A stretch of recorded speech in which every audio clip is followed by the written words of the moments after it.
آج جو لیکچر ہم نے لیا ہے مائی ڈیئر اسٹوڈنٹس، اس کا تعلق جو ہے وہ decline of great Mughal empire سے ہے، جس میں ہم نے بے تحاشا ریزنس کو ڈسکس کیا.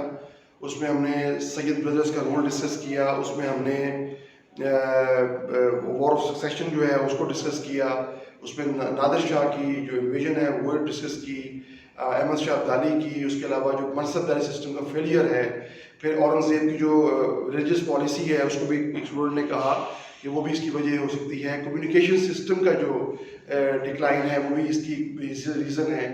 تو یہ بہت سی ریزنز ہیں. اس کے بعد جو ہوا کیا، اس کے بعد 1857 آتا ہے ہمارے پاس، جس کو برٹش جو ہے ہسٹورینس وہ اسے کہتے ہیں گریٹ میوٹنی، عظیم بغاوت تھی یہ.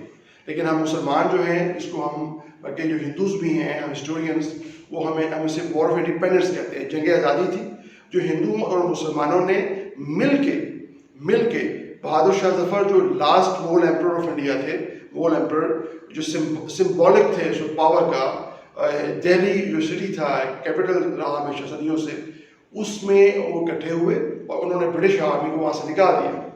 ٹھیک ہے. اور لیکن اگر سکھ ریجمنٹ جو ہے پنجاب سے اسے برٹش آرمی کی مدد نہ کرتی تو تاریخ مختلف ہو سکتی تھی. اس پہ ہم بات کریں گے کہ وہ ریزنس کیا تھیں، کیا وجوہات بنی.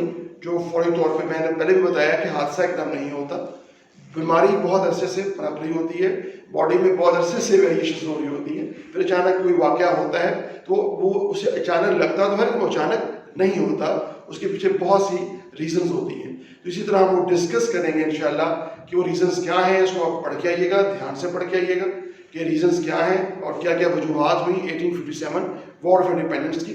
یہ آپ بچپن سے پڑھ رہے ہیں، اس کو آپ نے میٹرک میں بھی پڑھا ہے، اس سے پہلے سوشل اسٹڈیز میں بھی پڑھا ہے، اس کو آپ نے ایف ایس سی آئی سی ایس میں جو بھی آپ انٹرمیڈیٹ لیول کا کورس تھا اس میں بھی پڑھا ہے.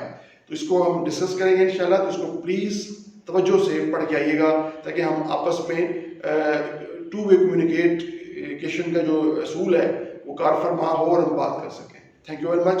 کچھ اسٹوڈنٹس کہتے ہیں نیند بہت آ رہی ہوتی ہے، تو کوشش کیا کریں رات کو نیند پوری کیا کریں تاکہ آپ توجہ سے میری بات سن سکیں، لیکچر سن سکیں.